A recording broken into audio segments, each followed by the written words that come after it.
You know what? They gave us a heat effect in Oklahoma this week because Oppeheimer blew our face away, and then Barbie was just so hot.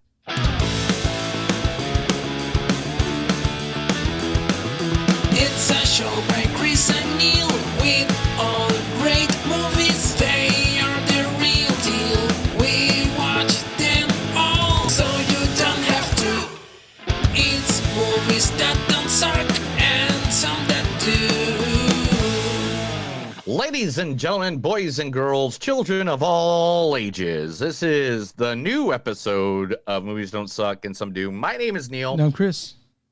And today, guys, we're doing it. We're doing the biggest thing that's happened to cinema in like years. Yeah, for real. Decades, millennia. When's the last time you heard that people were this excited about a double feature that had nothing to do with each other? I know. I mean, they're complete opposites. Barbenheimer was what we're talking about, guys.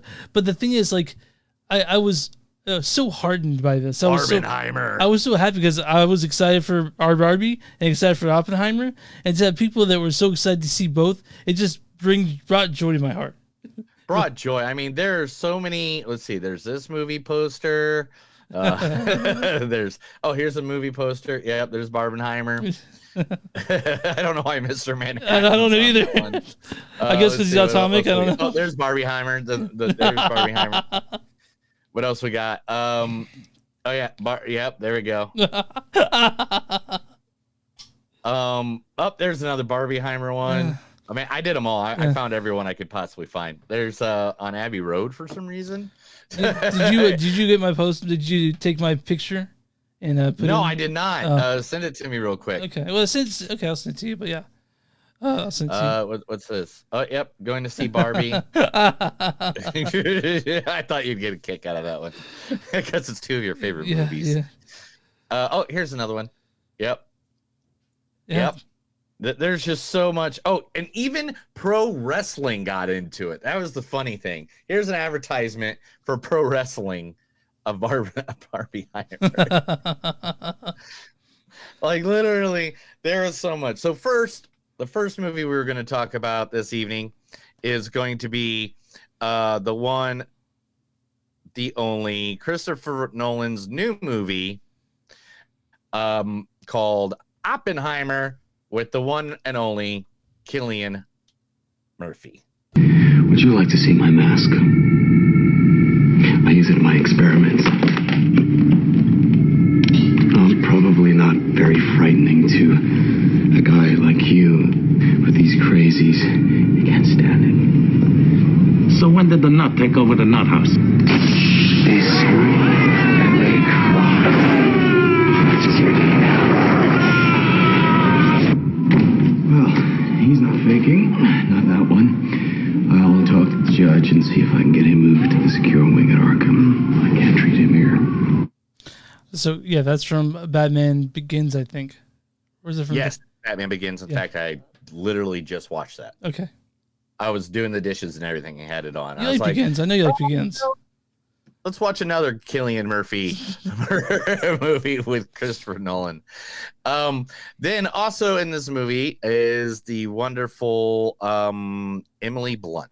And Daniel, if you want to role play, I only do Patty Pendergast. Oh, I don't know who that is. Oh, she's an original character. She's a clumsy maid, and she has a catchphrase. Oopsie doopsie, I muffed it up again. That's really... Yeah, that's from SNL. Chris got a lot of clips from SNL this week. We have no idea why. I don't know he was either. just addicted to SNL this week. All right, and then also in this movie, the one guy who's never been on Jimmy Kimmel, Matt Damon. Right. Let's do the math. Our service mission here was supposed to last 31 souls. For redundancy, they sent 68 souls worth of food. That's for 6 people. So for just me, that's going to last 300 souls, which I figure I can stretch to 400 if I ration. So I got to figure out a way to grow 3 years worth of food here on a planet where nothing grows. Luckily, I'm a botanist. Mars will come to fear my botany powers. Yeah, from The Martian. And that was from Thor and Thor. No, wait a minute. That's from Deadpool 2, right? The Martian. That wasn't from Deadpool 2? No, it's from The Martian. Gosh, you should have pulled a Deadpool 2. Hey, but real quick question. Who's fucking Matt Damon? Who's fucking Matt Damon? Yeah. Sarah Silverman. Who was fucking Matt Damon? That's it, Sarah Silverman. I'm fucking Matt Damon. That was Sarah Silverman was fucking Matt Damon, and then Jimmy Kimmel was fucking Ben Affleck. Yeah, I do like the fact that she was on fucking Matt Damon, and then Matt Damon says she's fucking Matt Damon. He talks himself in third person. It's good she shit. fucking Matt Damon. She's fucking Matt Damon. Anyway, also in this movie, the wonderful, awesome. Ran away from Hollywood and came back again, Josh Hartnett. Mom, I am not responsible for you! That's it. That's enough. I can't take it, Mom. He's dead. Michael Myers is dead.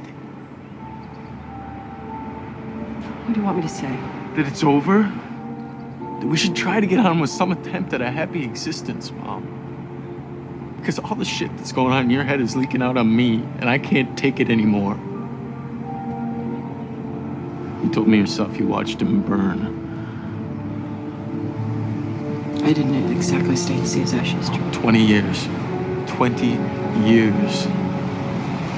Don't you think he would have shown up by now? Hi. So yeah, that's from It's H2O. Yeah, it is. Yeah. We talked about that movie on the show before. That's when we did the Halloween episode, of course, of course. And then also the wonderful, the magnificent, the new Black Widow herself, Florence Pugh. Hi, I'm here to get a prescription refilled. Last name Johnson, birthday August 24th.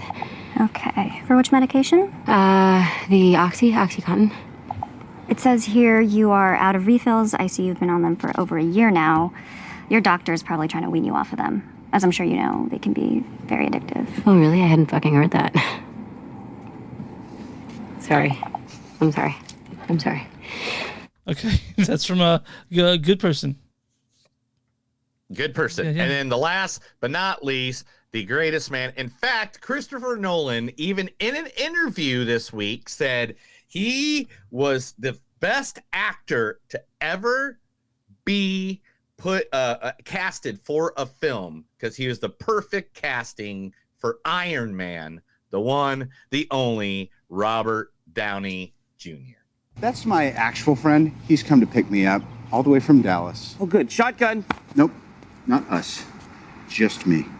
We're done. And by the way, it's been a fucking pleasure. But just so my conscience is clear, let me let you know why you're not coming with us. Okay? It's not because you got me kicked off a plane and shot by an air marshal. It's not because you stood idly by as I had my ass handed to me by a handicapped hillbilly. And I am certainly not leaving you here because you almost got me killed during the most important week of my life. I am leaving you here for a far more fundamental reason. I despise who you are at a cellular level. Yeah, that's from Due Date. No, it's not. It's from Planes, Trains, and Automobiles Part 2. It might as well have been. Also, literally what Due Date was. Yeah, it and had to do what with like a lady having a baby. Robert Downey Jr. said Robert Downey Jr. said that Oppenheimer is the best movie he's ever been in. He says that too. Yes, yeah. Supposedly. Okay. Anyway, we'll talk about that. But a lot of people have argued that Civil War was way better. That's the best Robert Downey Jr. movie ever. It was on a vote. It was on a website. Over 17,000 people voted. Just saying. Okay. Captain America: Civil War outbeat Oppenheimer. But anyway, and then so the next movie, of course, because it is the wonderful, the awesome Barbenheimer, is of course the one, the only Barbie, featuring the one, the only stereotypical Barbie herself, Margot Robbie.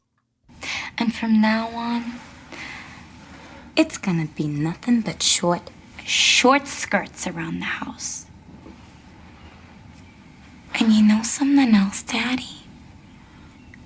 Mommy is just so sick and tired of wearing panties. Oh my God. Yeah? Yeah. In fact, She's decided to throw them all away.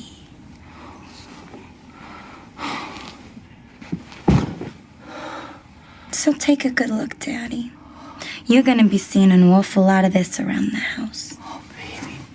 Yeah, Mommy. Yeah. But no touching. Oh, gosh. How? What's wrong, Daddy? So I decided I'd give everyone a boner. Just Dude, I am so not allowing you to do clips anymore. Dude, you are sexualizing our podcast. No, listen. That is the scene that you have done so many sex jokes through clips. That's the scene that Margot Robbie got famous for, dude. 100%. Like everyone knew. It is. That's why but it's not necessary to play on a movie when we're going to talk about Barbie. All right, fine. Anyway, I love you. You're right, man. I should have played that clip. All right.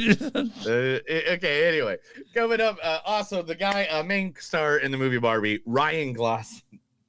No. Can't do that, David. I'm sorry. I cannot, in good conscience, pass on an opportunity to thank that beautiful man for bringing me presents every Christmas until my parents left at a very young age. I want to meet Rudolph. Rudolph isn't here, Gina.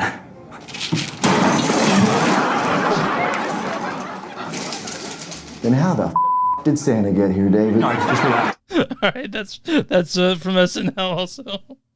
Oh my gosh. And also, in this movie as well, one of the greats, one of the awesomes, one of the best people ever in this movie. The one, the only. I love her. I think she's one of the best actresses around. Comedic actress for sure. Comedic actress, yes. I think she's just like, anytime she's in a movie, I was like, yeah, I got to see that movie because I know at least her scene I'm going to laugh at. And that is Kate McKinnon. When you all awoke, were you clothed? I was wrapped in like a robe made out of warm, glowing energy. Yeah, like a blanket made out of pure love. Yeah, a little different for me. I had my shirt I came in with, but my pants were gone. So my coot was out. It was full Porky Pig in it in a drafty dome. Yeah, from SNL again, because Kate McKinnon's incredible. Yeah, and of course, the last but not least, and I'm guessing you definitely got a clip from Saturday Night Live for this guy. Nope. Wait a minute. So you got a Saturday Night Live clip? I was trying to find Ryan, you got a Saturday Night Live clip for Kate, but you did not get a Saturday Night Live clip for the great Will I was just trying to get Will Ferrell. I was just trying to get 30-second clip. I found it though. You have to guess. Right. You have to guess where it's from though. Here we go. I'll guess definitely. Let's go. Hey, I'm about to tear you a new ass and sew up your old ass. Okay, all right.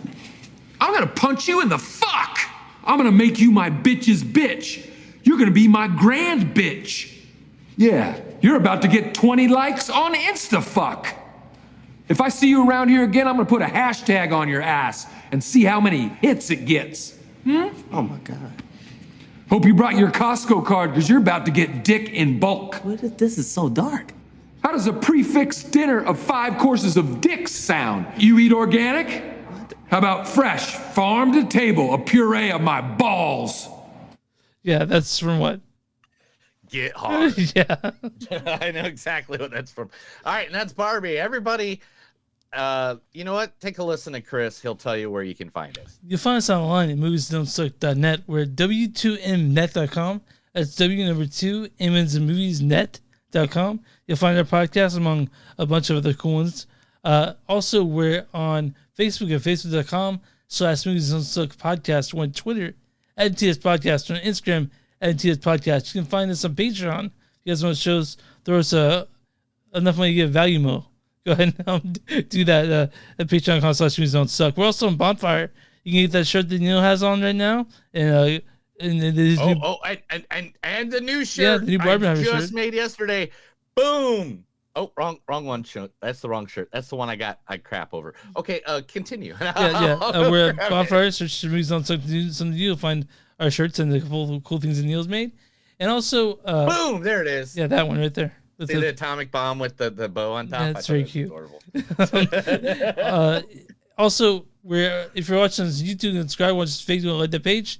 And if you guys want to send us an email, it's moviesdon'tsuck@gmail.com or info@moviesdon'tsuck.net. And where you find podcasts, you can find Movies Don't Suck and something new. Neil, who are we talking about? Today, we are going to give support to a place that has been helping around Tulsa after the great storm of June 19th, 17th, June 17th. What day was it? 18th, 19th? I think it's the 19th. Was it the 19th? June 19th? Yeah, we had that same sort of thing going on at the same time, right? Yeah, same storm. The 100-mile-an-hour winds destroyed around her here. Yeah. But a good friend of ours on the show is also one of their employees, and that is the one, the only Wrestle Against Hunger. Now, Wrestle Against Hunger has been doing this for years. They're located at 66th Street, North Tulsa, Oklahoma. What they do is they're wrestling. They're pro wrestling. They are 100% pro wrestling. But guess what they also do? They fill bags of food like that for families to help them in need. If you can see, the wrestling ring's actually behind it. Yeah. All that food. But they give to the people in need as they can here. Wrestle Against Hunger has many different actions and many different shows. They play one show a month, which I was recently just at one. The next one, I believe, I'm trying to look for these thumbnails are so soft. There it is. The next one, the next one coming up is August 12th, 2023, called Summer Madness Beach Party. You can also go to Wrestle Against Hunger at facebook.com/Wrestle Against Hunger, where you can donate money so needy families can get fed. And one of our favorite people is one of the main wrestlers there. Yeah, Lunchador, who this past last Saturday was my first event I got to go to after my whole crazy elbow incident. And there I am with I got my elbow thing in my hand, if you can see, but hanging out with Lunchador at Wrestling Against Hunger. So if you get a chance, if you're in the Tulsa area, go support Wrestle Against Hunger. They do help the needy here in the wonderful, wonderful area of Tulsa, Oklahoma. Find them again at www.facebook.com/Wrestle Against Hunger. You know what? What? I'm straight out of Kingdom. Well, we're not talking about that first, but yeah. Oh yeah, you're right. I do have a shirt coming saying I'm Knuff. Like that's showing up. But yeah, first let's talk about a mass murder that killed thousands of people. Let's talk about Oppeheimer. Oppeheimer, directed by Christopher Nolan. You guys know who Christopher Nolan is? I guess you've been living under a rock. He directed Memento. He directed Insomnia. He directed Batman Begins, The Dark Knight Rises. Dark Knight Rises. Interstellar, and Tenet. Yeah, and this is Oppeheimer. This is his movie after Tenet. This stars the creepily beautiful Cillian Murphy. Would you like to see my mask? Also, the just straight up beautiful Emily Blunt. And Daniel, if you want to roleplay, I only do Patty Pendergast. We also have the always wonderful Matt Damon. Right. Let's do the math. And then we have the... by the way, I didn't know it was just Hartnett till the end of the movie. We have him in this movie. Mom, I am not responsible for you! I got his voice broken that, by the way. We also have RDJ, Robert Downey. That's my actual friend. And then, of course, Florence Pugh. Hi, I'm here to get a prescription refilled. There's also tons of other people in this. Like I only picked the people that I think... list is ridiculous. Yeah. There's so many. Mackin Blair was in it. Tony Golden, Alden and Henry Clark. Yeah, Scott Grimes is in it. Freaking, there's just so many people. You're just like, and do we want to keep something secret? That my friend is one of the downfalls of this movie. Oh, it's just too many people, you think? Way too many people. Like, okay, so... Oh, dude, read the storyline of this real quick. Yeah, let's read the storyline before Neil jumps into this, because everybody knows that I'm not the hugest Christopher Nolan fan, if you watch this show. But, I'm going to give it a fair chance, and I'm going to tell you why my opinion on this movie, and the opinion on this I actually wrote notes. I made it so it's very specific, so you know why I'm not just bashing to bash. And you'll be probably surprised by the number I give this movie to.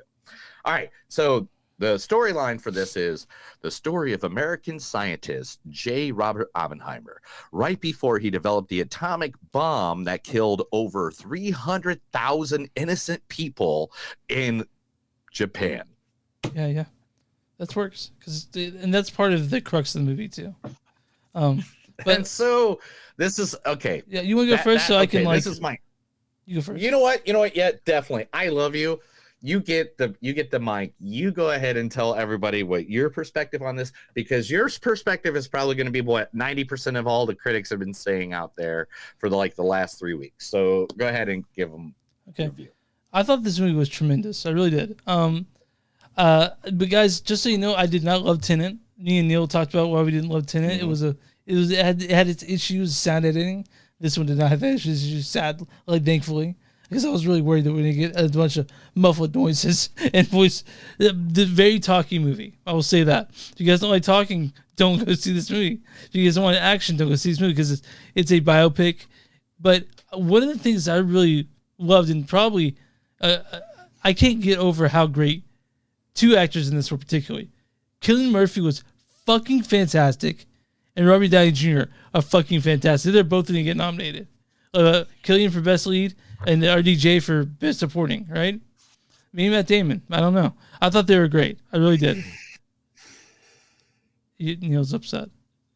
No. I'm just biting my tongue. I'm being very nice, letting you continue your part of this. I thought I saw an IMAX, so I saw, I guess, the way that it was made to be seen. Exactly. Yeah. I did too. I saw an IMAX as well. Yeah, and it looked fantastic. Even with the going through black and white and the color, it made sense, Even the time zones, it made sense. And I absolutely I was engrossed. I was there for 3 hours. I wasn't bored at all.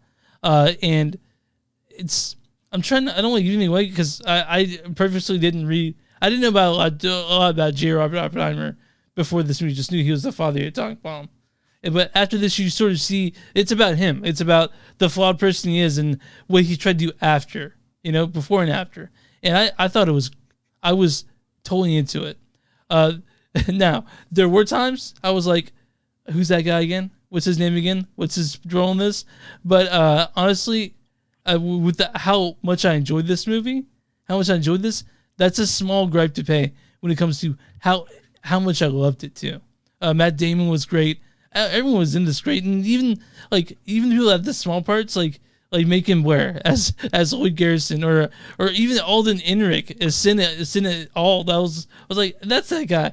That's that guy. Yeah, that's that guy. Yeah. What's that guy doing in this movie? Yeah. What's it? I didn't even know he was in this. Yeah, I don't want to give anything away, because I feel like some of them are kind of like cameos, like, oh, they're in this. But no, man, I was totally into this. I can understand this not being someone's cup of tea. That's 100% understandable, because it's long and it's talky and it's dense. Very long. Very long. I was all about it. I really was. I was excited, and I went at 10:30 a.m. That's why I saw it, and I got it at 3 o'clock. And I'm like, okay, I'm really hungry. But man, I really enjoyed this movie. It's not a perfect movie, but it's very fucking good. And all right. Now, I'm gonna jump in. Yeah, Neil's gonna jump in. All right. So, like the atomic bomb here, because if you notice, right now behind us is Hiroshima. Yeah. So just like after the atomic bomb, oh, here's the atomic bomb. Oh, and it's hitting Hiroshima, and here it is after. All right, now. I'm gonna mute my mic just in case. All right. You don't mute the mic, because I want your opinion on some of this. Sure. Because I really think this is a good opinion on some of these parts, and it's not that I'm trying to be an asshole for the back. Yeah. Okay, one, beautiful camera work. But I mean, when you have cameras or film that it's so heavy that it's breaking cameras across all of cinema across the United States. It's part of the news stories. We'll get to that later. But Christopher Nolan has cost so many theaters projectors. Oh, yeah? Because of how heavy the film is. Oh, it's 600 pounds. Yeah. Yeah. Okay. beautifully shot. Cillian Murphy, not gonna lie, knocked it out of the park. Looked like the bastard, all to hell. Looked like that mass murdering bastard Oppeheimer, like all to hell. What I did not like is that they're humanizing a mass murderer. Didn't like that, especially since he's a womanizer. It's very clear that he beat his kids. He even gave away his kids 2 different occasions. I don't think they're glorifying it at all. I do know the history of Oppeheimer. Yeah, but I don't think they're glorifying it. I think they're showing how much of a flawed human being he was. Oh, no, flawed human being is a fucking understatement. I mean, he caused mass genocide, but whatever. Whatever. I mean, like when you're hired by the... Okay, go ahead. Sorry. Yeah, but before because I'm not a fan. I love cool things from the post-apocalyptic. I like Fallout. I like stuff like that. But again, this was kind of trying to make a guy that helped mass murder like over 300,000 people, 97% of them civilians. That kind of hit me wrong. Like that means you hate Truman and all those other people that firebombed Tokyo, right? Yeah, no, I blame them all. Okay, I blame them all by any means. Good. It's not just on one guy's shoulders, believe me. But okay, so now the movie specifically, okay, it started as a biopic.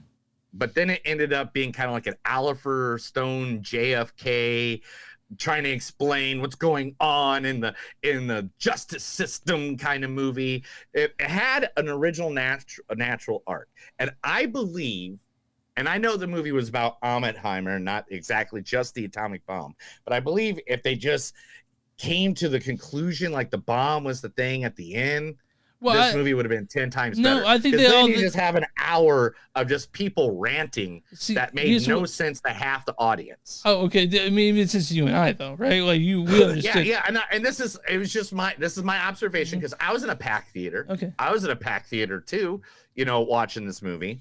But even though it was 11:30 at night. Okay, yeah. So here's the thing, man. I thought the court scene and the committee scene was important because that's part of Oppenheimer's story, a big one. No. I totally get that. It also it shows the government trying to silence someone who has misgivings where it was made. Oppenheimer is a flawed human being, and he spent the rest of his life trying to say that we shouldn't have atomic bombs after seeing what it did. But again, that doesn't excuse him for being this person. No. But I thought it was interesting that way. Yeah, and to me, it felt like certain places when actors came in, like this big swarm of people that we're talking about, it just kind of felt like they were checking off boxes in a plot, and they weren't really. It didn't feel natural. I disagree with that. I disagree with that for sure. I just felt like they popped up, and then all of a sudden they're here, and they're like, "Well, I got to say this real quick," and then disappeared. Oh, so you thought like having this sort of cameo? You're like, "That's weird." This one, they're just like, "Hey, I got to be in a Christopher Nolan movie." It's like that's what it felt. That was a little weird because I saw pretty much A-list actors coming there for a second, and I was like, I looked at my brother. I'm like, is that who that is? Be like that because they weren't on the poster. But to me, I disagree with that. I honestly think that. I mean, it was a little long. It could cut 15, 20 minutes out of this. But then the other thing they did not mention, they never showed any pictures of the destroyed Hiroshima after being blown up. They never show any of the people who got radiation poisoning from Los Alamos where the bomb was destroyed. They didn't show any of the radiation killings of the actual people that made the bomb. They didn't show anything that caused any harm whatsoever from the bomb. Well, I do think that was also probably a way to not exploit that. I mean, exploit it or explain it. Because not once in the movie did they even talk about how all these people died from radiation from working on this thing. Yeah, not once. They didn't even. They had 3 people. They had 3 people die. I think I remember correctly. Yeah. Yeah. It's still. So I'm like, okay, so you're just gonna ignore one of the biggest factors about the bomb. Now the beginning of the movie to me was good. It felt like urgency was going on because you could feel his need to make the bomb and slaughter the people. But after the bomb dropped, the movie just kind of slowed to a snail's pace. It kind of went from an urgency, like everything needs to happen right now. This needs to be. I didn't check my watch until after.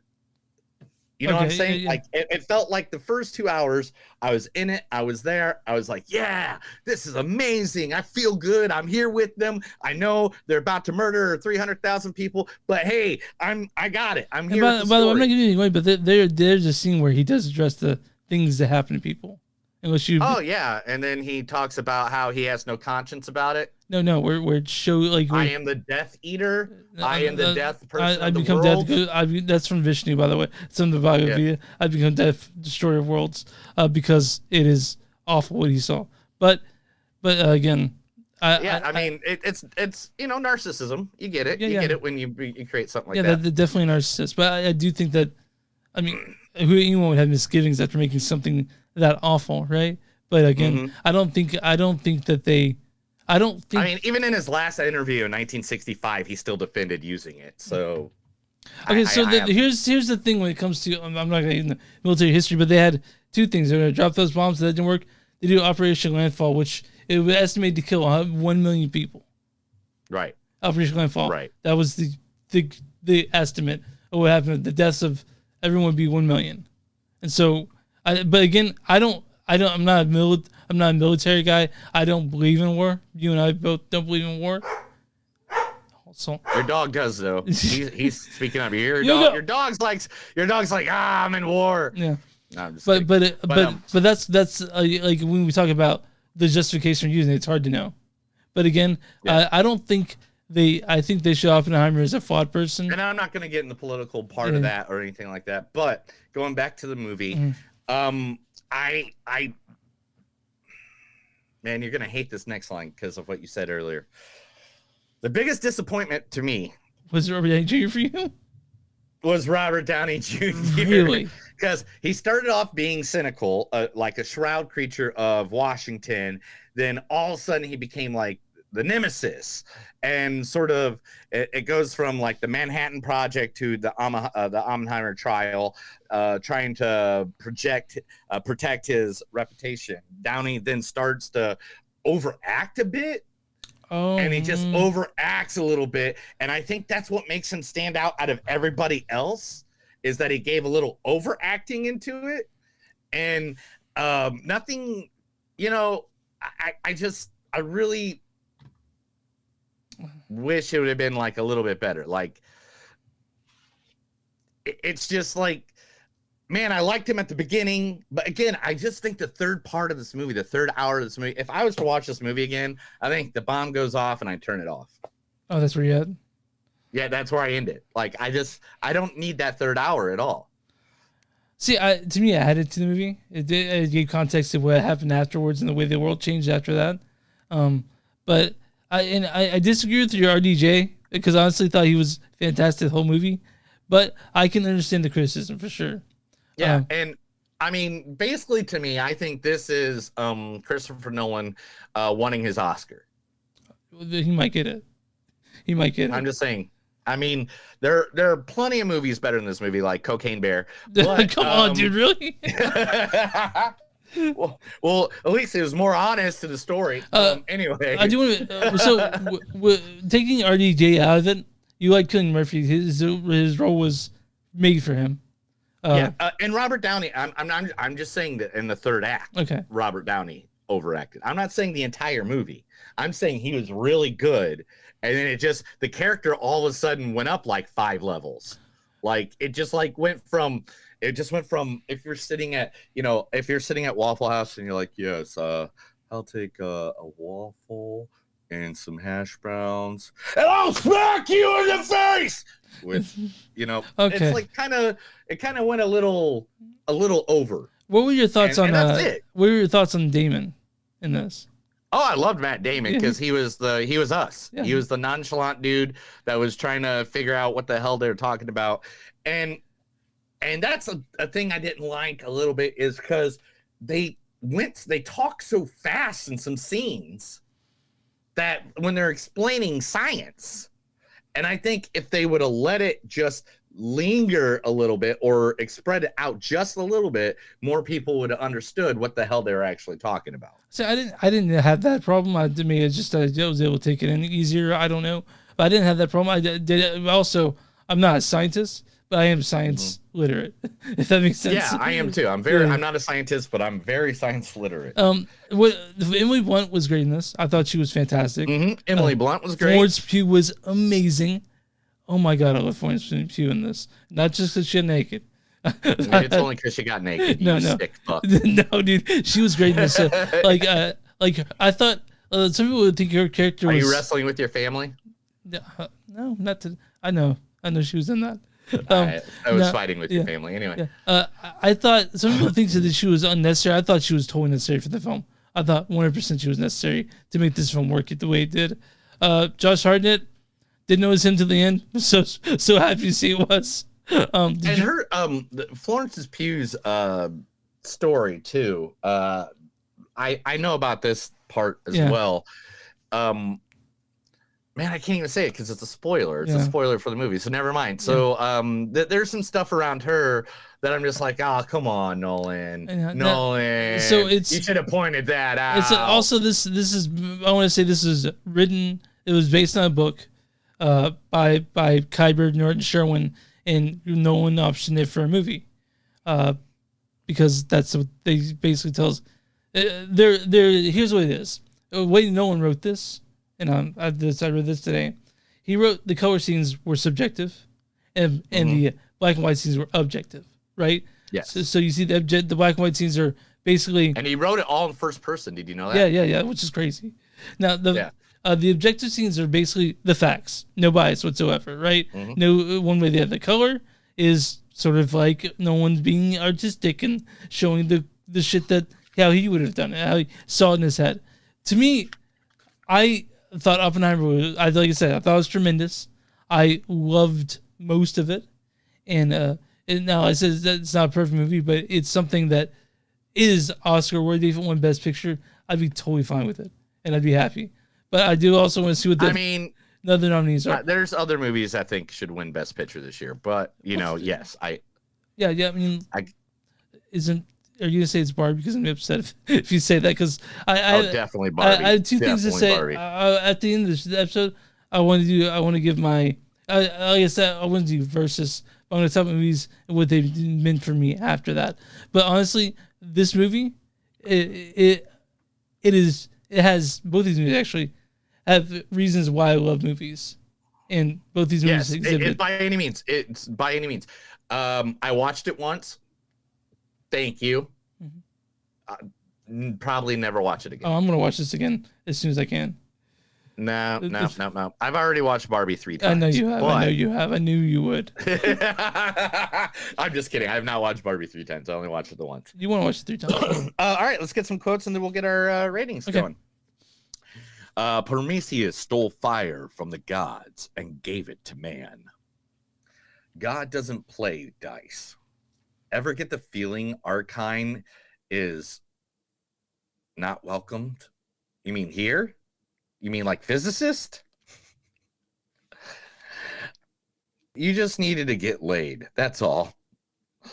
I won't live my life around to make a mistake. Theory will only take you so far. Hey, you knocked her up? Yeah, you can't keep a good man down. You see, behind the world we live in, there is a price to pay for that. Why don't you have a Nobel Prize? Oppeheimer couldn't run a hamburger stand if he wanted to. Tell him to go shit in his hat. You don't know scientists like I do. They hold grudges against anyone who questions them forever. Yeah, 100%. That's actually 100% true. Yeah. You're talking about a man who has killed communists with his own bare hands. They won't fire it till they understand it, and they won't understand it until they use it. You're the great salesman of science. You can convince anyone of anything, even yourself. 3 years, 4,000 people, $2 billion, a bomb will go off. The world will remember this day. Mr. President, I feel like I have blood on my hands. No burden of proof. What more do you want, mermaids? In this country, you should not hold trial of someone who gave his honest opinion. Do people need a reason to do the right thing? Now it's your turn to live with the consequences. And that's it. Okay, so my score on this is a 4.5. I thought it was tremendous, like I said. And it's... I know you have disagreements with the last part of the movie, but to me, I thought it was necessary if they're going to tie in the... Because it's timely in that aspect of, one, the war happening, and also people being misjudged for views they may have held or were close to. So I thought Nolan did great by adding that. But 4.5 for me, I thought it was tremendous. Neil, what's your score? 4.0. Oh, it is a great movie. I have my problems with it. I think it's a little long, and I really think some parts of it were just made for the fact to be Oscar worthy. But it was still a good movie. Is it your favorite Nolan film? If I took my personal feelings aside about the guy being a genocide maniac, that murdered thousands of people, and I mean all the scientists involved, and I understand. It's that whole theory of, Jeff Goldblum said it best. Sometimes, you do things just to see if you could do them, and maybe you should should we? Or something like that. It could. Yeah, gotcha. I know what you mean. Yeah, well, you said you know exactly what I mean. Yeah. And so that's my only problem. I just... Like, if you're gonna make a biopic, make it off of someone good. I think me and Nolan was interested in the complicated he read a book figure. and he read a book and he liked the book so well. That's what got him started. I believe me, I have 100% looked at so many things in the last 3 days to try to get my opinion on this the right way. Okay. So I'm on RottenTomatoes.com. What is the audience score for? Yeah, I am. What is the audience score for Oppenheimer? 87. 92%. 92%. And there's audience says Oppenheimer is an intelligent movie about an important topic that's never less than powerfully acted and incredibly entertaining. Okay. Now I'm on the critic score. What is the critic score for Oppenheimer? 96. 94. So pretty close to the critics. So pretty close to the audience, which is kind of weird. But here we go. Critics' consensus is Oppenheimer marks another engrossing achievement from Christopher Nolan that benefits from Murphy's tour de force performance and stunning visuals. Yeah, by the way, I was really impressed that there was no CGI in this. I thought that was incredible. And to me, Nolan is a art house director with commercial appeal. I think he does that, and that's why he. Yeah. That's why I think he aligns so close to the audience on this. When you watch a Christopher Nolan movie, you can basically tell it's a Christopher Nolan movie. It's like Wes Anderson at this point. So I'm gonna read a good review and a bad review because I've been liking to do that, right? So this is from Max Weiss of the Baltimore Magazine. She says, "Thanks to Nolan and Murphy, we see the full Oppenheimer. Neither monster nor savior, victim nor villain, but in the end, just a man." Okay, and then this is from that's 4 out of 4. This is from this next one's from Tara McNamara of Common Sense Media. Like J. Robert Oppenheimer, Nolan is a genius.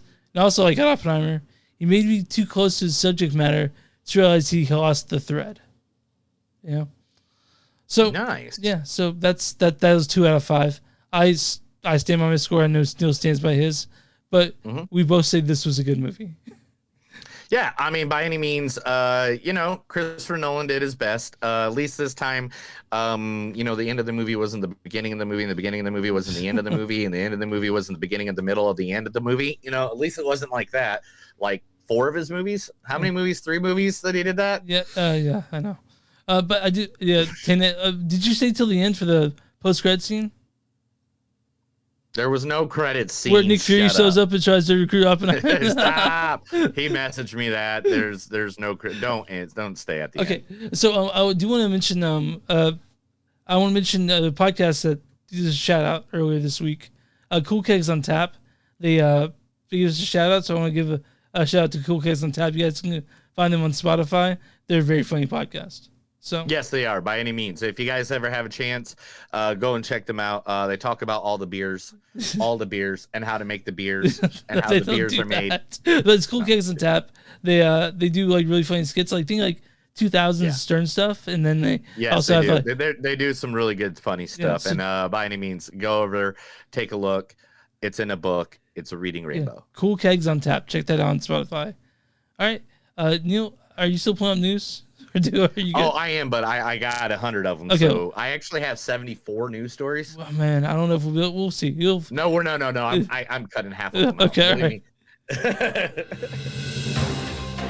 This is the Movies That Don't Suck and Some of Them News. I'm going to read stuff to Chris because he's illiterate, and hopefully he can get through it without being stressed out. We'll see. All right, right off the back, let's talk about the two saddest things of the entire week. Let's just get it down and over the back. Two vocal legends. Like, I know this has nothing to do. I mean, we'll talk about them. We got to. Yeah, but Tony Bennett, the legend himself, 96, passed away. right? 20 Grammys over the course of 70 years. Passed away last week. He was 96 or 98, something like that. What was it? 96 years old. Yeah, 96. And then someone passed away yesterday at the age of 56. Yeah. Sinead O'Connor, the first one to warn us about the Catholics and the priest, and nobody listened to. She was instead they panned her and chastised her, and she was the one that's like, no, they're bad. They're bad. So rest in peace, Sinead. I know she had some mental health issues, so I just and I mean, to this day, let's just be honest, one of my favorite. I mean, Nothing Compares to You, written by Prince, given to her. She knocked it out of the fucking park. Hopefully they're singing it together in whatever, afterlife they all believe in. Yeah. Now, another sad news. All the movies are getting moved to 2024. Aquaman 2 is getting moved to 2024. The Color Purple is now getting moved to 2024.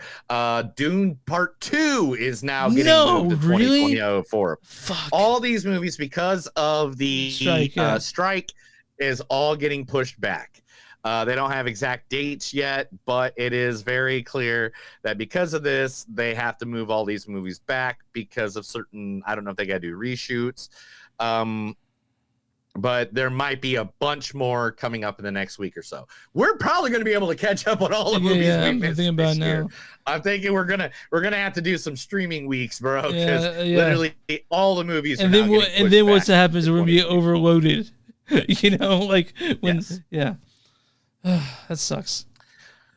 Yeah. So sad for that. I'm sorry. And here's more bad news. Yep. Over 11 cinemas had to replace their projectors. 11 cinemas had to replace their $1 million projectors because of Oppenheimer was too heavy of a film.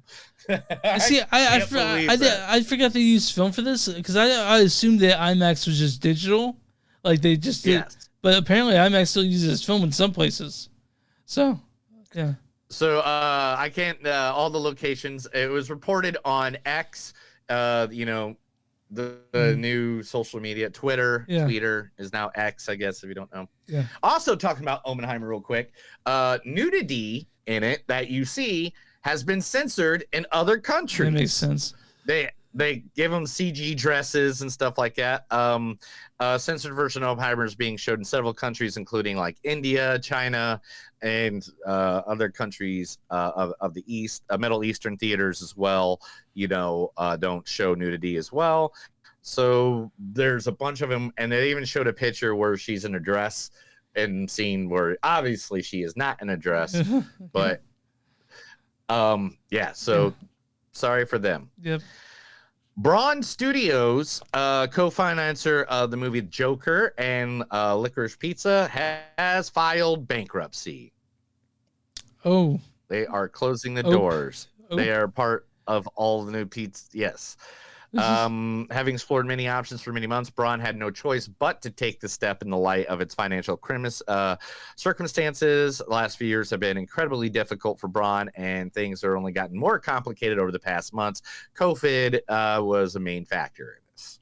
Oh, COVID? Okay, interesting. So, yeah, because, well, I mean, you're talking years. It's still only like a year or two from COVID, bro. Okay, fair and enough. it's a theater. It's a studio. I mean, they get money from the theaters. And let's just be honest. I still haven't. Besides this weekend, I think was the first time I was in a movie that was super packed. Yeah, it's crazy how packed the theater. So I went to Screenland, and it was filled to the brim. I went to the AMC in the following morning, filled to the brim. I haven't been in movies packed forever. Yeah. Yeah, and to be honest, let's just be honest, this strike isn't helping anything whatsoever anywhere. Because, like, let's think, San Diego Comic-Con was this past weekend. You know how much news I have from San Diego Comic-Con? Zero. Like, little to none. Yeah. Little to none. Like, I have some, but not Yeah, all actors of are it. not going to come out and support the industry that's not treating them No, correctly. there's a lot of people that did not. Yeah. The Continental will be from the world of John Wick. Its official date release is going to be on the Peacock.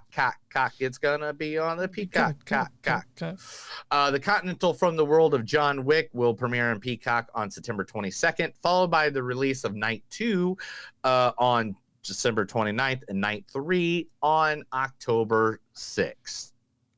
It is a 3-part event that will explore the origin behind the iconic hotel. I love that little background on John Wick. Also, I have another John Wick story. Where's that at? John Wick 4 in theaters in other countries is not called John Wick 4. What's it called? John Wick Consequences. Interesting. Consequences. I like that. Yeah. Yeah. I wish we wouldn't have numbered them over here. I wish we would just, you know. Mm-hmm. So that's cool. Trancers, a TV series from the 1980s, is getting a reboot. Now, this is stuff I've been trying to say for what, the 4 years we've been doing this, 5 years, whatever, how many years we've been doing this damn podcast. I literally have been saying this for years. Get something that no one remembers and reboot that shit. And make Stop it good. rebooting the stuff we like. Give something else a chance. All right, get in there, get stuff. Now, where is it at? I had a whole description of what Trancers was. Was Now, it Helen sci-fi? Hunt was in the original. It was a side. Transfers is a full move franchise and it's been left hoping for another sequel was hoping for 20 years. So Transfer was a movie in 1984. Tim Thomerson taking on the role of Jack Death, a police trooper from the 23rd century who specialized in hunting down trancers, people who were trained in violent, mindless zombies by a psych villain. Death had to travel back into 84 to bring the villain to justice. And then the next movie, Trancers 2, wasn't until 91. So it went from 84 to 91. Yeah.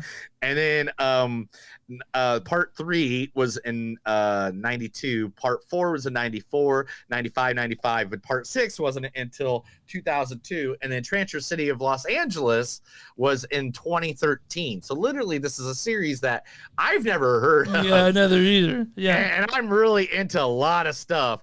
But hey, man, give me stuff I haven't really heard of. Give stuff that the public hasn't really heard of. Reboot that stuff. Stop doing all that stuff. All right. So, Little People. Is it Little People? Yeah. Is that the word? Mm-hmm. Little People. Yeah. Are fucking pissed at all of Hollywood, and we're talking Wee Man's come out. We're talking Has the Dink come out? Peter Dinklage. Yeah. The Dink has come out.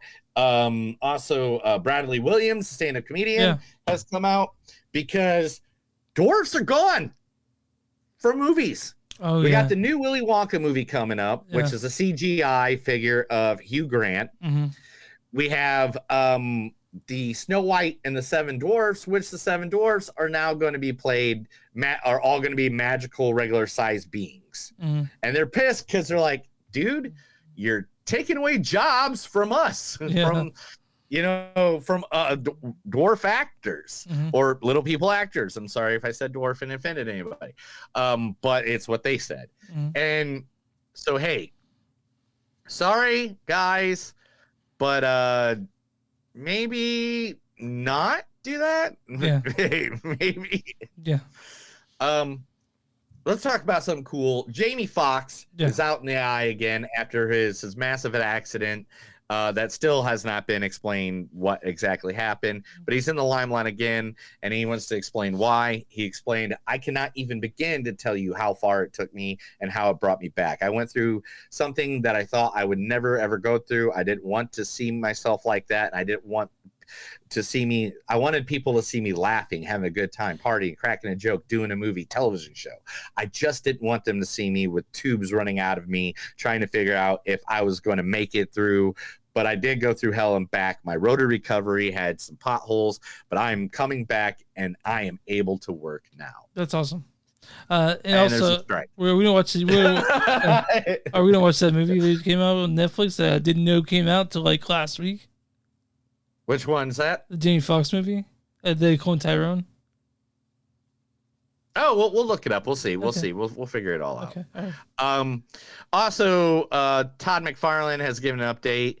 We're in the middle of strike, so I'm not going to promote anything. He's updating, of course, the new Spawn movie starring Jamie Foxx. Nice.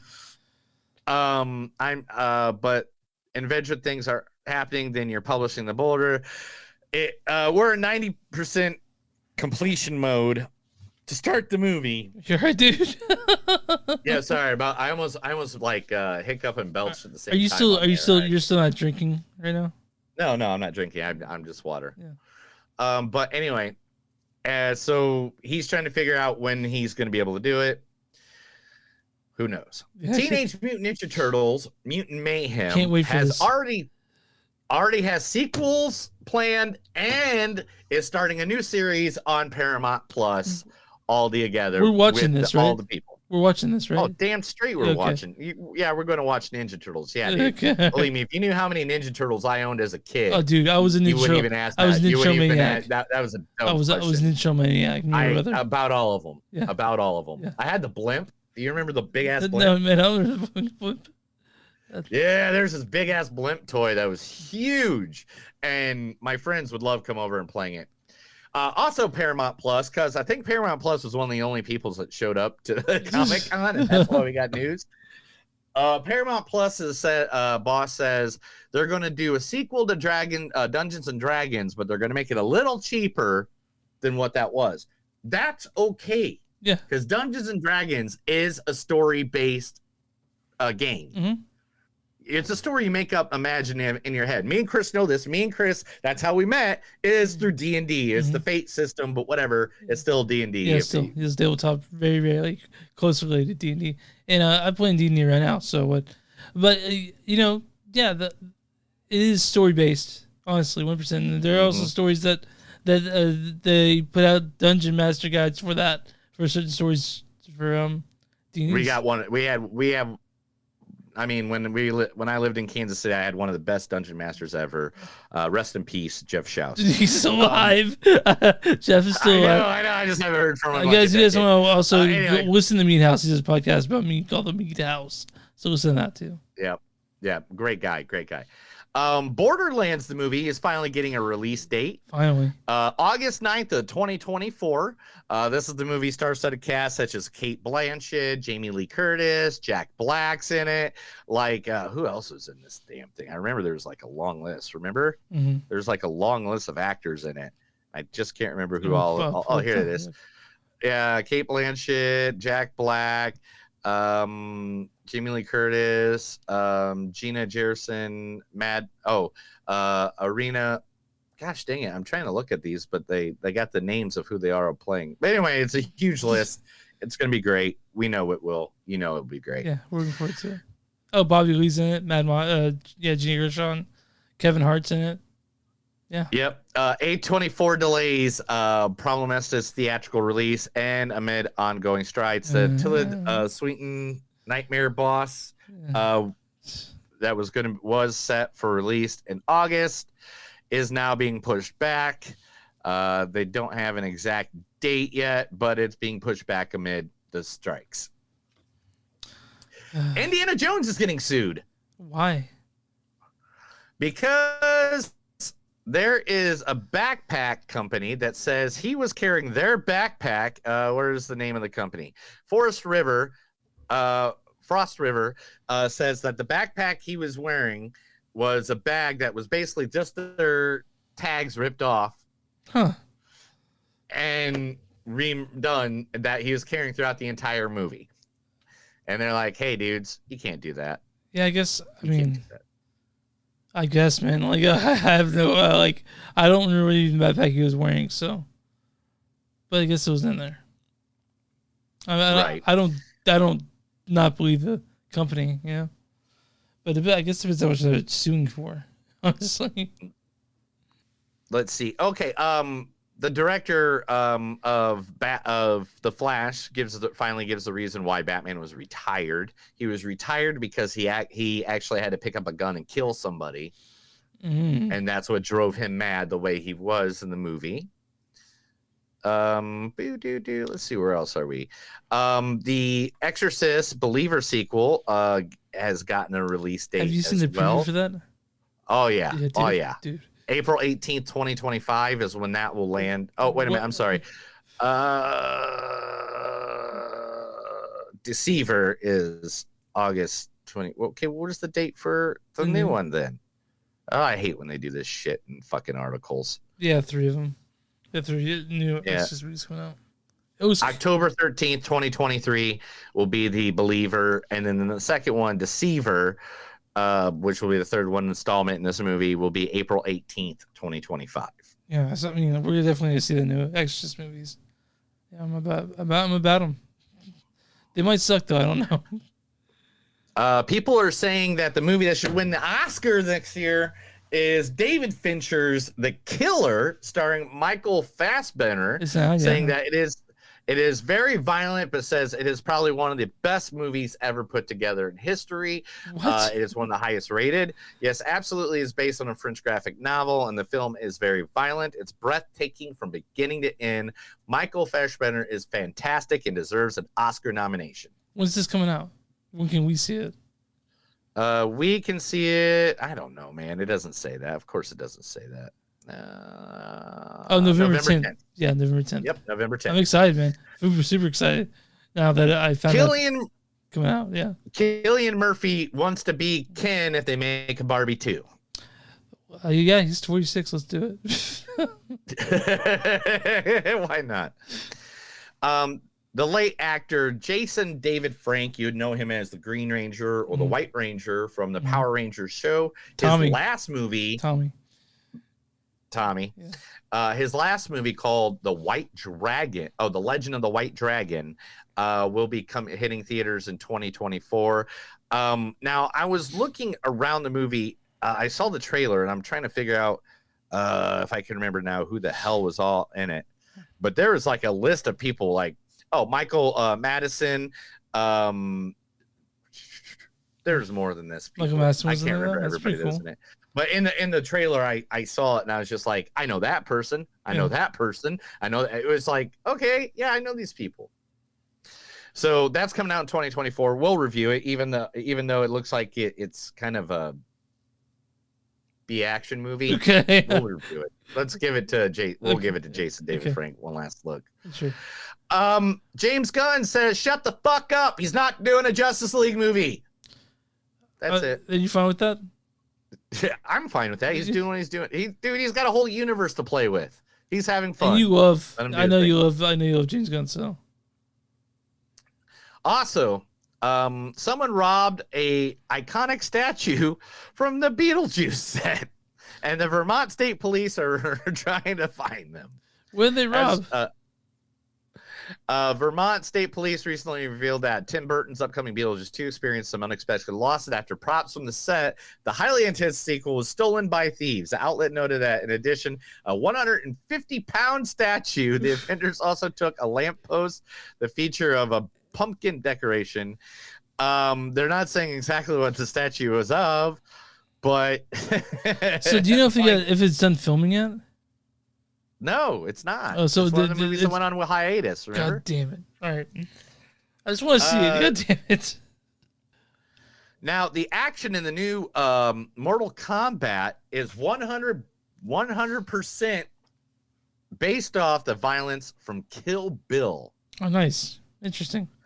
Now, the producer, Bennett Walsh, he's the one that's been doing the writing. He did also Kill Bill. Bennett's not someone who spends a lot of time talking about himself, but is really, really important to this movie. So Bennett worked on Kill Bill, and he knows about blood and knows about ratings and stuff like that. So he was really important and really helped the team collaborate where we needed to be. So, yeah, he's the one that talked and put him in the right place for the right time. All right. Yeah, makes sense. Yeah, makes sense. Yeah, makes sense. DC Studios announced new Watchmen and Crisis on Infinity Earth animated movies will be coming out in the near future. They're all aimed for about that 2025 time. I mean, it takes time to draw. yeah, it'd be a minute. So, AMC would like you to know that they stopped the better seating tickets. Oh, yeah, I noticed that, by the way. Yeah. It was a little classist, I thought. I mean, me and you, we don't even worry about it because we're AMC A-list members, but everyone else, yeah. They were like, what the fuck? But everybody, there's a lot of back ring on it. Yeah. Hopefully, the movies like Barbenheimer, they keep them going, like they bring... Oh, talking about Barbie. Barbie crashed Rotten Tomatoes website by the huge amount of MAGA or whatever, the Red Hat people. Yeah. All that went there because Ben Sharpo did Ben that Shapiro, little yeah, 45-minute review about, pushing it down. Fuck that guy. And so therefore, the rating on Rotten Tomato isn't correct by the audience, point. Yeah. So I don't even know what to say. Paul Mascal, the reason he was cast in Gladiators, because the director saw him shirtless and saw girls woo about him. Ridley Scott saw that. I was like, ooh. Yeah. Barney the movie is now going to be more of an adult movie because Mattel's going to be putting out like 45 movies now. Yeah, I know. That's what he said. But it's going to be pointed more towards adults and not towards. It's going to be off-kilter adult story, is what they said. Okay, I mean, look, Barbie was PG-13, so it's not necessarily a kids movie. It's going to be more like Being John Malkovich or Adaptation. Adaptation, yeah. I mean, that's Charlie Kaufman, both of them. I guess I get that, yeah. And last but not least, the best story, I think, because this shows humans being bros. Yeah. Dwayne "The Rock" Johnson has made the single largest donation to SAG-AFTRA Foundation Leaf. They will not talk about how big it is, but it's over 9 figures. See, when you said this at first, you said Dwayne "The Rock" Johnson made it, I was like, the biggest pizza ever? No. He has supported the strike for the writers and the actors and gave one of the largest donations. Now, SAG, what they'll do is the actors, not like the Tom Cruises or the Dwayne Johnsons, the actors that are like, you see in the back of like an episode of Friends getting coffee, those people, they will support and help pay bills and stuff like that for the actors who are out of work during the strike. Yeah. And so, Oh, you know what? I totally forgot. Barbie has totally annihilated Dark Knight. I forgot about that. I know you're happy about that. I am happy about that. That's the news. Let's get to it. Let's get to the main attraction, the one, the only, Barbie the movie. That was The Movies Don't Suck and Something News. I told Chris some stuff. He did not beat me up because he's in Kansas City and I'm in Tulsa. It's true. Otherwise, it would have 2 black eyes and I have 3. All right, Barbie, directed by Greta Gerwig. Sure did such things as Lady Bird. You remember Lady Bird? Yeah. Oh, yeah. Did she make up for that? Are you okay with her now? Because we'll think about it. Okay. She directed Lady Bird. She directed I should have this stuff pulled up right away. God damn it. She directed Lady Bird, The Little Women. That got on her for Best Picture. Nights and Weekends, and now this is her highly anticipated. Hey, you're putting on your pink shirt. how anticipated Barbie. This is also written by Gerwig and Noah Baumbach, her partner, who Noah Baumbach's written and directed. Noah Baumbach's great. I love him. He's done things like, The Squid and the Whale. You're a Marriage squid Story. and a whale. Okay, this stars Margot Robbie as a Barbie. And from now on, it's gonna be nothing but short skirts around. And Ryan Gosling as Ken. No. No. Can't do that, David. I'm sorry. I cannot, in good conscience. Okay. Also, Issa Rae as Barbie. Kate McKinnon as Barbie. When you all awoke, were you clothed? I was wrapped in like a robe made out of warm, glowing energy. Yeah, like a blanket made out of pure love. Yeah, a little different for me. I had my shirt I came in with, but my pants were gone. Also, Alexander Shipp is Barbie, McKay, Nike's Barbie, Harry Neff is Barbie, Sharon Rooney is Barbie, Anna Cruz Kanye is Barbie, bunch of Barbies. Dua Lipa is Barbie in this too. This also stars Will Ferrell as the CEO of Mattel, right? Hey, I'm about to tear you a new ass. Simu Liu plays Ken. There's some Kens I don't want to give away, right? Because I think Yeah. And there's definitely don't give them also all away. as Michael Cera's in this as Alan, which is a bizarre character. I think. Why don't you go into the storyline for Barbie? Alan is suffering because Barbie and Ken doesn't give a shit that he exists. I don't think poor that's- Alan is just sitting here the whole time while these two. Oh, sorry, that's wrong the storyline. Wrong storyline. Barbie suffers a crisis that leads her to question her world and her existence. I guess it's the best way. Yeah. So I'm trying to so you don't know. Barbie lives in Barbie Land, right? And Neil's just showing off the shirt that he made. I'm glad. I hope people. Oh, I clicked on the wrong thing. I bet. What are you trying to show? Just nothing. Okay. Go ahead. So Barbie, this is a very, very fun movie. Very fun movie, right? This movie is not just fun; it is educational. Yeah. Is it? Okay. Very educational.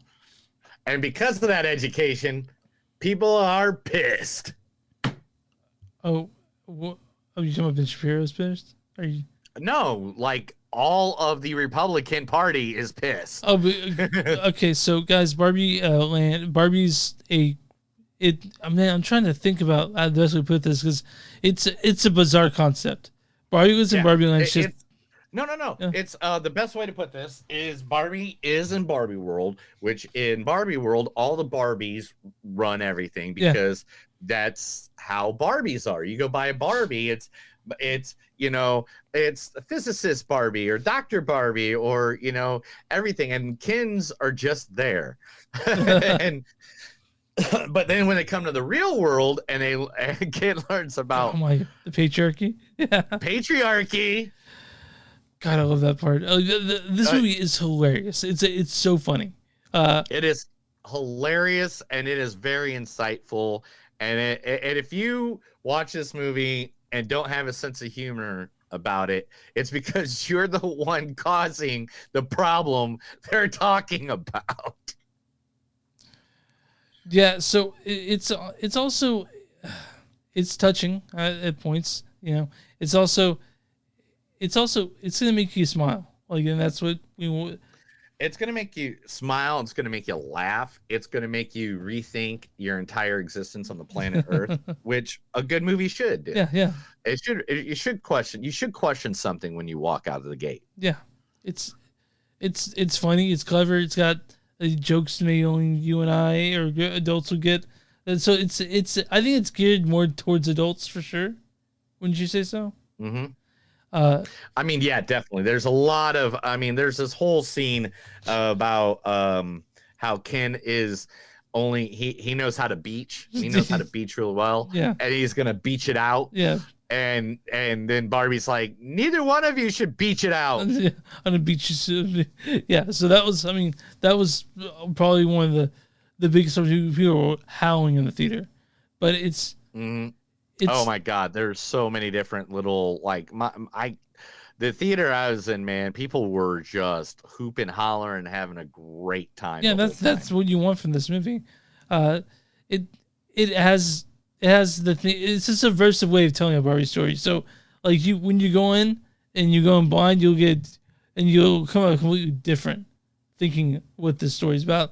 And that's why they had Greta Gerwig and Noah Baumbach write this thing, because it's a different way to tell it, and and there's so many different surprises and stuff. There are some things that I thought were like Will Ferrell. Mhm. All right, I love Will Ferrell, but I don't think I feel like some of the things with him was like reshoots. Like they're like, hey, we didn't get enough of Will Ferrell in this. Let's go back. Yeah, I thought he was a little shoehorned in there, almost not needed, really. Yeah, almost not needed. Almost not needed.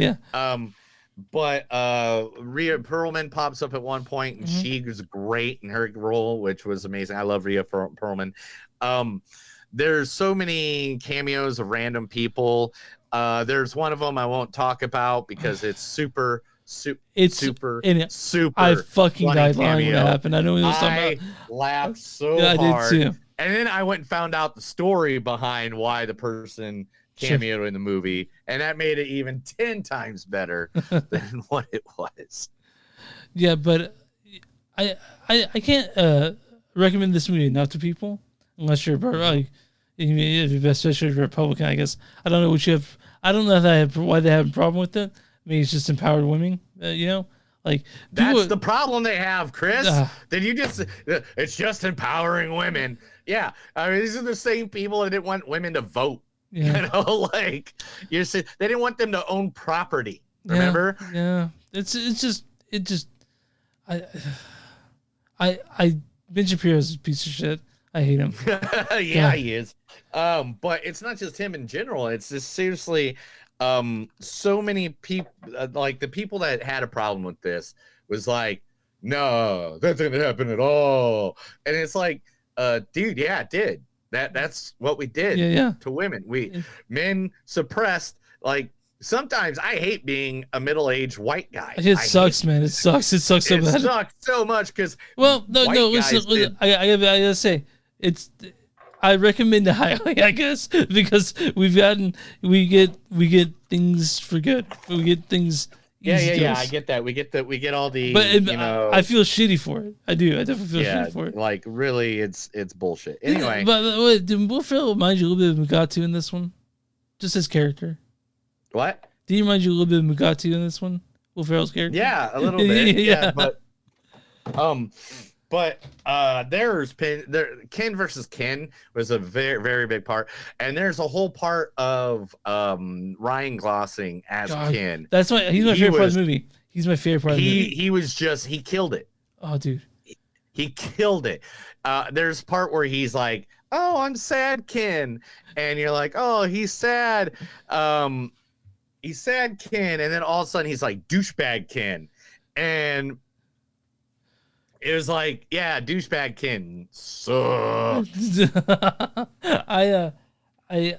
I was smiling through most of this movie.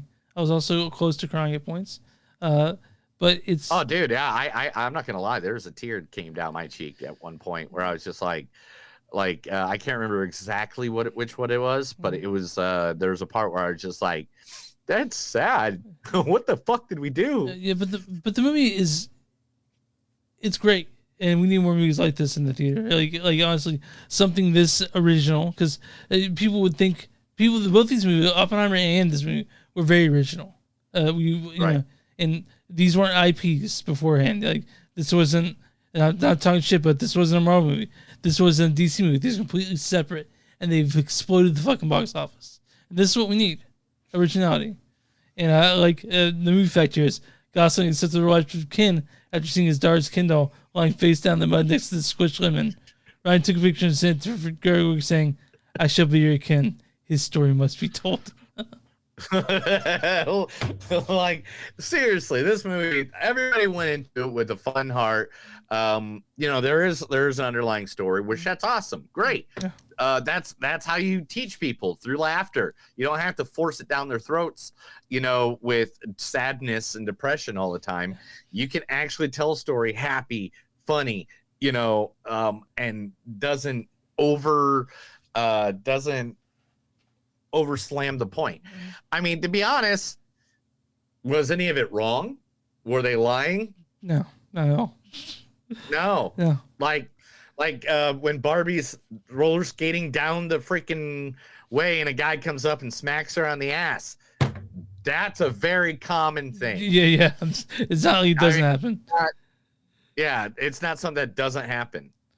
Yeah, so, guys, if you guys want a fun time, spark joy in your life, go see Barbie. Go see Barbie. It's a fantastic movie. It's go party. But again, I don't want to talk about it because I feel like there's so much things. The part of the joy is, exploring this movie for yourself.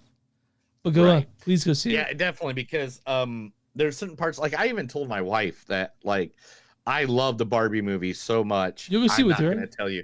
I'm not gonna. Huh? Go see it with her again.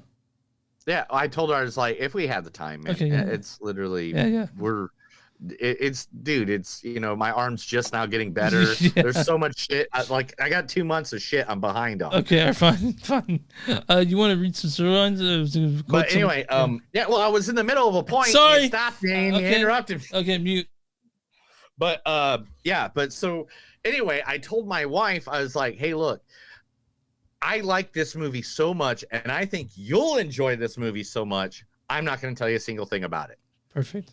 Yeah. I go, it made me laugh. It made me cry. I had a good time. I left there. I liked Barbie more than I thought I would like Barbie. Oh, do you want to show the picture of me in my wife? I sent it to you. No, it'll be $20. Fine. I don't have that. Okay, here it is. Okay. Here, right there. Right, that is me. Yeah, that was you as Barbie. Yeah. There you go. There you go. You and your wife in the box. They didn't have one at the theater I was at. Yeah, they had one Screenland at the AMC I was at, but with this at Screenland, my home away from home, guys. You guys can't see. Dude, was your theater trashed? Trashed? No, it was my theater. I went and seen Oppeheimer. Yeah.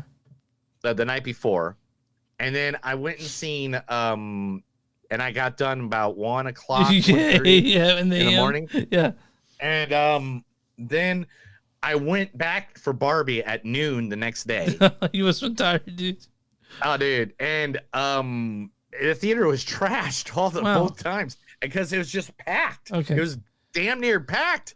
It was so, how packed a Barbie movie at 11:45 or noon on a freaking Tuesday? I was ridiculous. I was just like, wow. There's people on each side of my double seats. I saw I saw it at Screenland on Saturday night. So it was packed to the brim. The people were great. It was festive. Hey guys, if you go see this, make sure you be story fit pink shirt, put it on. Let me know I have on. Oh, dude, I don't do that. If you're in my area, because I kept on calling them all Machine Gun Kelly fans. Oh God. I was like, what's up with all the Machine Gun Kelly fans? Oh, yeah. Well, I sang Kills was the Oppeheimer fans, right?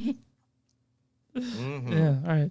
Well, guys, Neil, you got quotes and we can. Yeah, let's get it going. Since the first little girl existed, there were dolls. Because Barbie can be anything. Women can be anything. Midge, yeah, she was canceled because a pregnant doll is just a little weird. Do you remember the Midge doll? Have you ever seen it? I've never seen the Midge doll. I think it was the one where the belly slid open and there's a baby inside. That's creepy. It was weird. I will beat you off so much. You don't even know how to beat yourself off. Oh yeah, no one's beaching off anyone. You ever think about dying? Yeah, that was hilarious. Every night is girls' night. You're going to have to visit Weird Barbie.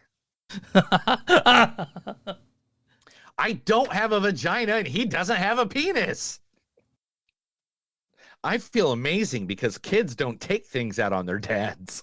Yeah. Why didn't Barbie tell me about the patriarchy? I'm a man with no power. Does that make me a woman? The real world is never perfect, and that's what makes it marvelous. I got a question. Do like giant hands come and play with you? No, that's crazy. Here, every night is boys' night. You're either brainwashed or you're weird and alone. I was in a dream where I was obsessed with the Zack Snyder Justice League. I laughed so hard at that. I laughed so, dude, so much. I thought of you. I really thought of you. When I learned that patriarchy wasn't about horses, I actually lost interest. I laughed so hard. I mean, there's so many times I laughed at this movie. Dude, nobody looks like Barbie except Barbie. All right. What did you score on this one? You're going to hate me because I'm probably going to be the opposite of you on this. Okay. I'm 4.5 on this. Okay. This, to me, is Anchorman. This, to me, is... Oh, it's a classic, right? It's Billy Madison. This is... I can watch this after I watched this, after I watched it. Do you want a sequel? I don't know if I want a sequel. Yeah, I don't want a sequel. Because it'd be like, it's kind of like when, was it President Obama, when he asked Zach Galifianakis, if you think they only made one Hangover movie, that would be considered a comedy classic. Yeah. Yeah, I feel with you. I don't think they should cheapen it with the second one, honestly. My score on this is 4.2. I thought it was great. I thought it was, I think it's I think more, so I'm going to tell you this. I enjoyed this more than I enjoyed Oppenheimer, but I think Oppenheimer is a better made movie. I'll put it that way. No, which is, I totally understand that. Yeah. But I'm going to disagree because there's no CGI in this movie either. And look at that.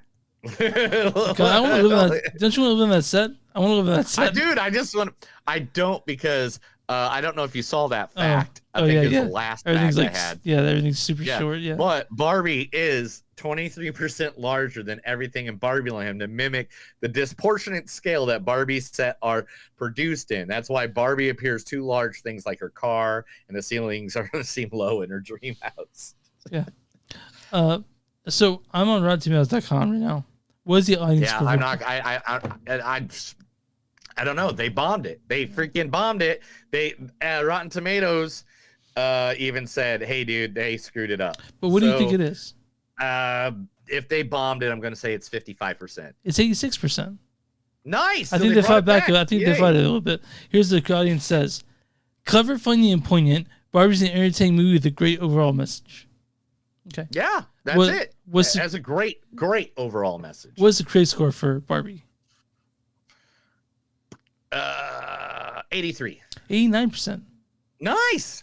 Certified Fresh Critics consensus is Barbie is a visually dazzling comedy whose meta humor is smartly and complemented by subversive storytelling. Okay, I'm really good at reviewing it, but I'm like this. Yeah. Yeah, Pokemon Barbie. That's a new video game we need to play. Yeah, I want to play it. So here's a bad review of it. Right. It says Barbie is a very hit movie with something to say, but the narrative leaves so little room for nuance and interpretation that you walk out with more questions than curiosities. That's from the Michael J. Casey of the Boulder Weekly. But here is a review from Victoria Luxford of BBC.com.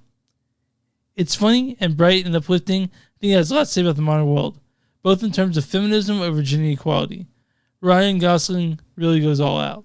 So, yeah, I want your horse for your kingdom. Yeah.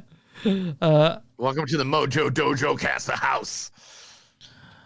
All right, man. I love that saying. That was just one of my favorite sayings. So go out and see Barbie. Go out and see Barbie, guys.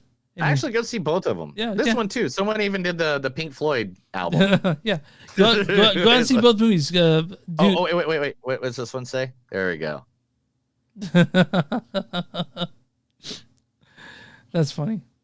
Yeah, because you got to give props to but yeah, go see both these movies. They were both great movies. Barbenheimer did not disappoint. And make sure to go to our store to buy the I Survived Barbenheimer. If you want, Neil really pushing T-shirt. It's great. It's black. You can get black, pink, blue. There's all these different colors. Not just the black is what's there. You got a total of so many, and you can look cool at your next pool party. You know, By the when way, you go down and do some beaching. By the way, when we were mentioning Nolan's films, we forgot to mention Inception. No, you did. Okay, sorry. You announced all of them. You also forgot another one too. Not Inception. The Following. Prestige. Oh yeah, fuck, dude. Those are both good movies. All right. Yeah. Sorry guys, but go watch Barbenheimer. Go experience Barbenheimer, please. You won't be disappointed. Me and Neil weren't. I think that's it. You good? That's it. Let's get out of here for the day, bro. Oh, yeah, sorry. You can find us on movies on suck.net. We're on Facebook at facebook.com/movies on suck podcast. We're at w2mnet.com. W2 M is in movies net.com. Go there, you'll find our podcast along with a bunch of others. Go to Facebook, Twitter MTS Podcast, Instagram MTS Podcast, Patreon.com/movies don't suck. We're also on Bonfire, movies don't suck. And some of you will find that Barbenheimer shirt along with our beautiful logo shirts. You guys can lots of options there. There's shirts of our pictures of us naked holding each other in a gay embrace. Yeah, I think that's also selling that DVD. Never mind.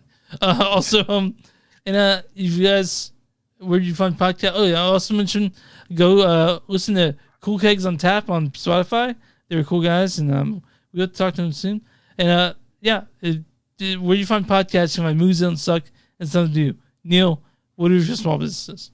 Small business, you got one, let us know. We'll sit there, we'll promote you, we'll promote the fuck out of you. Yeah, you know why? Because we like promoting local. We like promoting people that make the world go around. So, hey, let us know, message us, email us, tattoo it on Chris's ass. I don't care. Let us know how you want to be represented right here on our podcast. We'll be more than happy to get you out to our thousands of listeners and our millions of followers. We're easy to find. So that's another episode of Movies Don't Suck and Some Do. My name's Neil. And I'm Chris. And it doesn't matter what nuclear war you describe. Remember, if you're all wrapped in plastic, it's still fantastic. Have a good night.